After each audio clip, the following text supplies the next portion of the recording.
Okay, so when it comes to deciding how many portions of cake your bride and groom want for their wedding cake, um, it's really important that you get the numbers right. Don't just pick a size out of thin air.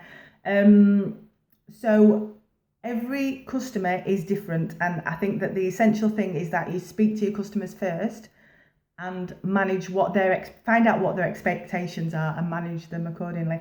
I've done over 100 weddings now, and I keep reading conflicting advice, and some people are very strict about what's traditional, but the way that we make cakes has changed so much. So my advice is find out from your customers what they want. How many guests do they need to feed? How big are they expecting the slices to be as well? So, because traditionally wedding cakes were all fruit cakes and they were all 3.5, maybe 4 inches tall. Traditionally, wedding cakes were cut into 1 inch by 1 inch finger portions, but if they had a sponge cake, they were classed as party cakes, so they would be cut into 2 inch by 1 inch portions. So obviously you want to get half as many out of a sponge cake. However, nowadays we do these tall 6 inch tall cakes. That's quite a standard thing to have a 5 to 6 inch tall cake now. So those tall slices can be cut in half. So it's, are they serving 2 inch by 1 inch slices that are 5 inches tall, or are they serving 1 inch by 1 inch slices that are half that size? It's a big difference in the number of portions they're going to get from the cake. So you need to know who's cutting it, more to the point. So what you need to ask your guests at the consultation is how many guests will be there at the time of cutting the cake, because there might be different numbers of guests depending on whether it's being served as part of the afternoon or if it's being served on the evening, because sometimes they have more guests that come on the evening, don't they? Are the guests generally big eaters, or are they picky dieters? Are they big drinkers, especially if it's going to be served late in the day? If the families are known to be big drinkers, if they've been up beer, they're not going to want a slice of cake, so they'll need less portions that way. Your clients have probably not even thought about that before they've sat down with you. They're just thinking 80 guests, 80 portions. So it's up to us to make sure that they're getting the best service that we can give them.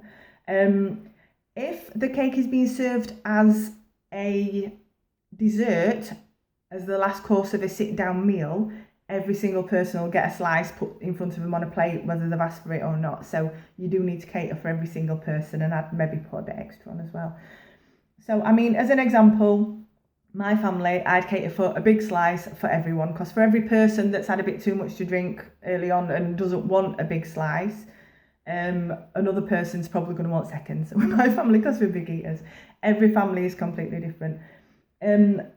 Some couples, the cake might just be for show. They might just want to show off, in which case it's going to be mainly dummy tiers. They might have only one tier that's actually real for them to take home and share with their immediate, with kids. So find out what it is that they want. Some people want to keep the top tier. A lot of people don't understand why they're keeping the top tier. They've just been told that they have to. That was done traditionally because it was always a fruit cake with royal icing, and it were often re-iced and served for the christening of the first baby. That's the tradition about keeping the top tier. I have known a bride who did keep her vanilla sponge cake top tier as a keepsake in a box, and it stunk the entire house out. I don't know, people just don't understand. They're just told they've got to do these things. So find out if they're keeping the top tier. Also, is there any family members, have they got an elderly relatives or cousins that live far away that they especially want to get cake to? They might want a small tea making just for them that they can package up and post onto them. Find out things like that. My biggest thing I would say is at the consultation, ask them how big the slices they want, and ask them how many people are actually going to be there being served cake. Have dummy cakes complete with a board to demonstrate how big the cake is going to be, because some people might not realise how small or how big these cakes actually are. So I always recommend having dummy cakes in the right height tiers as well.